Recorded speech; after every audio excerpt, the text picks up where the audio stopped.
تفتكر ليه اول ما تفتح التيك توك بتلاقي كل الفيديوهات اللي بتحبها قدامك؟ بتحب القطط؟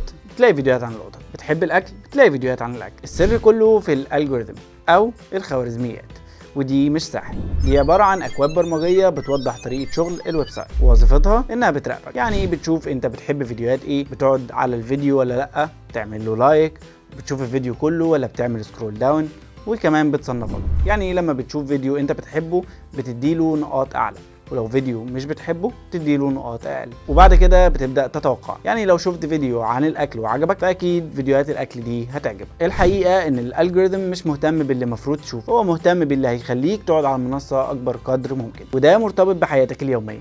يعني لو ليك روتين ثابت فانت اكيد هتحب فيديوهات معينه تظهر لك كل يوم بنفس الطريقه. لو عايز تكسر الالجوريثم وتغير توقعاته ابدا بحاجه جديده ومختلفه. اعمل لايك او كومنت على اي فيديو مختلف عن الفيديوهات اللي انت بتتابعها دايما. انا كوسايشتاين، فولو لو عايز تبرمج عقلك زي ما بيبرمجوا الابس دي.